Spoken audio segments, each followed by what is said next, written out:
அன்பான fix channel நேயர்களே, நாம் இன்று பார்க்க இருக்கும் தலைப்பு 6ஆம் எண்ணை கூட்டு எண்ணாக கொண்டு பிறந்தவர்களின் பலன்களை பற்றி பார்க்கவிருக்கிறோம். 6ஆம் எண் என்றாலே சுக்கிரன் ஆதிக்கம் நிறைந்ததாகும். 6, 15, 24 இந்த 3 தேதியுமே சுக்கிரன் ஆதிக்கத்தோடு பிறந்தவங்களாகும். சுக்கிரன்னாலே திருமண யோகத்தை வழங்குவார் சொல்லுவாங்க. திருமணத்திற்கு அதிபதின்வாங்க. குரு தான் குருவோடைய பலன் இருக்கப்போ திருமணம் நடக்கும். பட் இருந்தாலும் சுக்கிரன் கலத்திரக்காரகன்னு சொல்லுவாங்க. அண்ட் சுக்கிரன் பார்த்தீங்கன்னா வண்டி வாகனம் வாங்குறதுக்கு, சகல சௌகரியத்தோடு இருக்கிறதுக்கும், வீட்டு வசதியோடு வாழ்கிறதுக்கும், ஒரு லக்ஸுரியஸ் லைஃப் அமைகிறதுக்கு சுக்கிரன் முக்கியமே காரகத்துவம் அமைகிறாரு. இந்த சுக்கிரன் ஒருத்தவங்க லைஃப்பில் நல்லபடியாக அமைஞ்சிட்டாருன்னா அவங்க லைஃப் வாழ்க்கை ஃபுல்லாக லக்ஸுரியஸாகவே இருக்கும். ரொம்பவே ஆடம்பர செலவு இருந்தாலும் அவங்களால ஒரு கட்டுப்பாடு கூட இருப்பாங்க. அண்டு ரொம்பவே ஒரு நல்ல செலவு செஞ்சு ஜாலியாக இருப்பாங்க. என்ஜாய் இப்போ லைஃப்பை ஒரு சௌகரியத்தோடு இருப்பாங்க, சேமமாக இருப்பாங்க. பொதுவாகவே சுக்கிரனுக்கும் ஒரு 3 நட்சத்திரம் இருக்குது, சொந்த நட்சத்திரம்னு. பரணி, பூரம், பூராடம். ஸோ இந்த 3 நட்சத்திரமே சுக்கிரனுடைய சொந்த நட்சத்திரம். பரணி பார்த்திங்கன்னா மேஷ ராசியில் இருக்குது, பூரம் பார்த்திங்கன்னா சிம்ம ராசியில், அண்ட் பூராடம் பார்த்திங்கன்னா தனுசு ராசியில். முழுக்க 4 பாதமே இந்த ராசிகளில் தான் இருக்குது இந்த நட்சத்திரம். ஸோ இந்த நட்சத்திரத்தில் பிறந்தவங்கெல்லாம் சுக்கிரனுடைய ஆதிக்கம் பிறந்தவங்க. அண்ட் இந்த தேதியில், அதாவது 6, 15, 24 ஸோ இந்த தேதியில் பிறந்து இந்த நட்சத்திரத்தில் பிறந்தால் இன்னும் ஒரு அதிர்ஷ்டம் அவங்களுக்குன்னு சொல்லலாம். அதே போல் சுக்கிரனுடைய சொந்த ராசி, அதாவது ஆட்சி பலம் பெற்ற ராசின்னு பார்த்திங்கன்னா ரிஷபம், துலாம். ஸோ இந்த ராசியில் அவர் ஆட்சி பலம் பெற்று இருக்கார். அண்ட் மீன ராசியில் பார்த்திங்கன்னா இவர் உச்சம் அடைஞ்சிருக்காரு. அண்ட் புதன்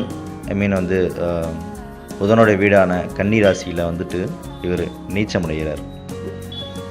இந்த 6ஆம் எண் கூட்டுத்தொகையில் பிறந்தவங்க இங்கே இந்த 3 நட்சத்திரம், அதாவது பரணி, பூரம், பூராடம் நட்சத்திரத்தில் பிறந்தாலோ, இல்லை ரிஷப ராசி இல்லை துலாம் ராசியிலையோ, ரிஷப லக்னம் துலாம் லக்னத்தில் பிறந்தாலோ, அதே போல் மீன ராசி அல்லது மீன லக்னத்தில் பிறந்தாலோ ரொம்பவே உங்களுக்கு லைஃப்பில் டெஃபினட்டாக உங்களுக்கு நீங்கள் ஒரு நல்ல பொசிஷனில் தான் இருப்பீங்க. கண்டிப்பாக அதிர்ஷ்டம் உங்களுக்கு இருக்கும். அண்ட் மேரேஜ் லைஃபுக்கு மெயினாக இவர் ரொம்பவே முக்கியமான ஒரு ஆளாக இருக்கார் சுக்கிரன் பகவான். ஸோ இந்த சுக்கிரன் பார்த்திங்கன்னா ஒருத்தரோட ஜாதகத்தில் உச்சமோ இல்லை ஆட்சி பலமோ பெற்றிருந்து நல்ல பொசிஷனில் இருந்தார்னா இவங்களுக்கு லவ் மேரேஜ் நடக்கிறதுக்கான அதிக வாய்ப்புகள் இருக்குது. அண்ட் லவ் மேரேஜ் நடக்கிறது பார்த்திங்கன்னா பாவர்களோட பார்வை, அதாவது சுபகிரகம் பாவகிரகம் பற்றி ஏற்கனவே சொல்லியிருக்கோம். ஸோ இந்த பாவர்களுடைய பார்வை இல்லாமல் இருந்துச்சுன்னா நல்லபடியாக நடக்கும் மேரேஜ். லவ் மேரேஜ் நடந்து லவ் கம் அரேஞ்ச் மேரேஜ் அப்படிலாம் நடக்கும். அண்ட் சுபர் பார்வை இருந்துச்சுன்னா கண்டிப்பாக லவ் கம் அரேஞ்ச் மேரேஜாக நடக்கும் டெஃபினட்டாக. சுக்கிரனுடைய இந்த ஒரு பொசிஷனில் இருந்த சுக்கிரன் ஆட்சி பலம் உச்சம் பெற்று இருந்தால்.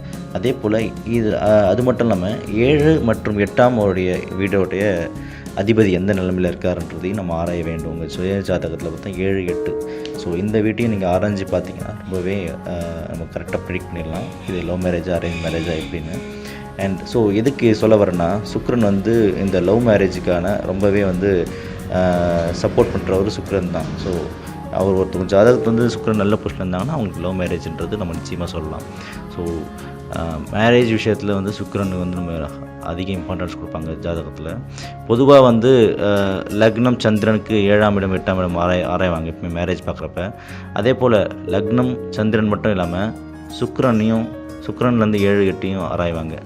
ஸோ ஒருவேளை அது எப்படி இருக்குது அப்படின்றதையும் பார்ப்பாங்க. சுக்கிரன் பொதுவாக 7ஆம் வீட்டில் இல்லாமல் இருக்கிறது நல்லது. லக்னத்துக்கு 7ஆம் வீடு, அதாவது காரகத்துவம் கெட்டுடுவாங்க.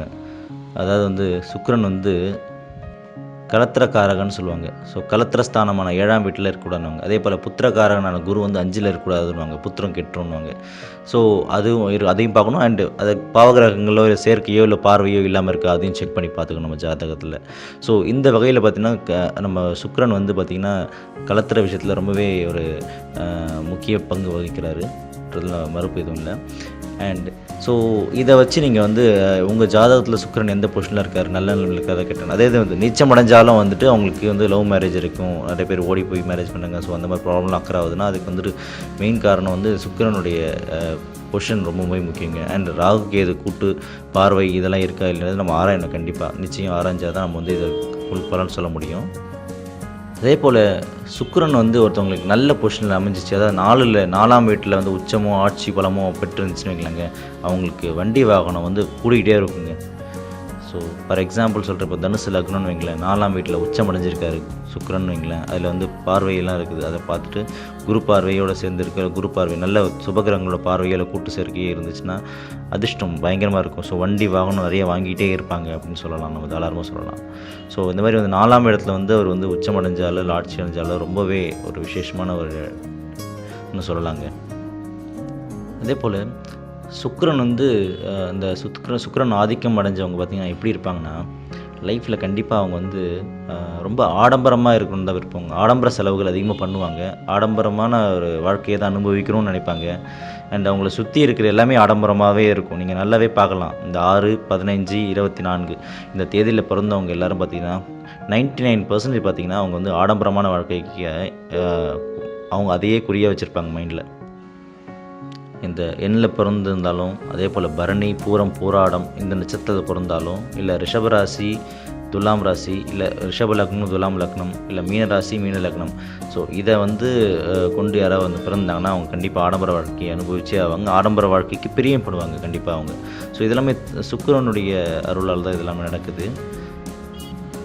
ஒருத்தவங்களுக்கு சுக்கிரன் ரொம்ப வீக்காக இருந்துச்சுன்னு வைங்களேங்க, கண்டிப்பாக அவங்க வந்து லைஃப்பில் வந்து ரொம்பவே கஷ்டப்படுவாங்க. பணத்துக்காக ரொம்பவே தட்டுப்பாடு இருக்கும், அந்த மாதிரி கஷ்டப்படுவாங்க. கடனில் வந்து ரொம்பவே அவங்க பரிதவிப்பாங்க. ஸோ இந்த மாதிரி நிலைமையெல்லாம் இருக்குது. சுக்கிரன் வந்து எனக்கு வீக்காக இருக்குது, ரொம்பவே மோசமாக இருக்குது. சுக்கிரன் வீக்காக இருந்தால் திருமணம் ஆகிறதுலையும் பிரச்சனை இருக்கும், பண வசதிகள் ரொம்ப குறைவாக இருக்கும், வண்டி வாகனம் எதுவுமே வந்து ஒரு எப்படின்னா வந்து ரொம்பவே அன்லக்கி அப்படின்னு சொல்லலாங்க. ஸோ இந்த லக்காக மாறணும் அப்படின்னு நினச்சிங்கன்னா வருஷத்துக்கு ஒரு வாட்டி முடிஞ்சால் கஞ்சனூர், கும்பகோணம் பக்கத்தில் பார்த்திங்கன்னா ஒரு நியர்பை ஒரு 25 கிலோமீட்டர்ஸில் பார்த்திங்கன்னா கஞ்சனூர்னு ஒரு ஊர் இருக்குது. அந்த கஞ்சனூர் கோயிலில் சுக்கிர பகவான் இருக்கார். ஸோ சுக்கிர பகவானை போய் அங்கே நீங்கள் வழிபட்டு வந்தீங்க, தனியாக இருக்கார் சுக்கிர பகவான். அந்த மேரேஜ் பண்ணி அவங்க மேரேஜ் ஆன அவங்க வந்து தம்பதியோடு சேர்ந்து இருப்பாங்க, ஒய்ஃபோடு சேர்ந்து இருப்பார் மாதிரி இருப்பார். ஸோ அந்த இடத்துல போயிட்டு நீங்கள் கஞ்சனூரில் போய் சுக்கிர பகவானை வழிபட்டிங்கன்னா ரொம்பவே உங்களுக்கு நல்லது நடக்க கைகூடும். அண்டு இந்த ப்ராப்ளம்லாம் உங்களுக்கு ரெக்டிஃபை ஆகும். ஸோ இதே போல் வந்துட்டு சுக்கிரனுடைய ஸ்தலம்னு சொல்லப்படுற ஸ்ரீரங்கத்தில் போயிட்டு வெள்ளிக்கிழமை அன்னைக்கு, ஏன்னா சுக்கிரனுக்கு வந்து வெள்ளிக்கிழமை தான் உகந்த நாள். ஸோ வெள்ளிக்கிழமை பார்த்திங்கன்னா அதனால நம்ம சுக்கிரவாரம்னு சொல்லுவாங்க பொதுவாக. வெள்ளிக்கிழமை அன்னைக்கு பார்த்திங்கன்னா ஸ்ரீரங்கத்தில் காலையில் முதல் தரிசனம் சொல்லுவாங்க. கோமாதா அந்த யானை அந்த பசு பூஜை நடக்கும். ஸோ அந்த பூஜையில் ஃபஸ்ட்டு காலையில் நடக்கிற அந்த பூஜையை முதல்ல போய் பார்த்துட்டு ஸ்ரீரங்கநாதரை பார்த்துட்டு தரிசிச்சுட்டு வந்தீங்கன்னா உங்களுக்கு சுக்கிரனோட முழு பலம் கிடைக்கும். அதே போல் நீங்கள் முந்தா நாளே போய் நைட்டு ஸ்டே பண்ணிவிட்டு காலையில் சாமி பார்த்துட்டு வந்தால் அந்த சுக்கிரனோட பலம் வந்து உங்களுக்கு நல்லாவே கிடைக்கும். அந்த சுக்கிரன் அருள் உங்களுக்கு நல்லாவே கிடைக்கும். ஏன்னா சுக்கிரஸ்தலம் எப்படி வந்து திருச்செந்தூர் குருஸ்தலம்ன்றவங்க, அந்த மாதிரி ஸ்ரீரங்கம் வந்து பார்த்திங்கன்னா சுக்கிரனோட ஸ்தலம். அங்கே போயிட்டு நீங்கள் பெருமாளை வழிபட்டு வந்தாலே சுக்கிரனுடைய பலன் உங்களுக்கு கிடைக்கும். அண்ட் உங்களுக்கு இருக்கிற ப்ராப்ளம்ஸ் என்ன ரெக்டிஃபை ஆகும். அண்ட் இந்த வீடியோ உங்களுக்கு பிடிச்சிருக்கும்னு நினைக்கிறேன். அண்ட் பிடிச்சிருந்தால் மறக்காமல் லைக் பண்ணுங்கள், ஷேர் பண்ணுங்கள், மறக்காமல் நம்ம சேனலை சப்ஸ்கிரைப் பண்ணுங்கள்.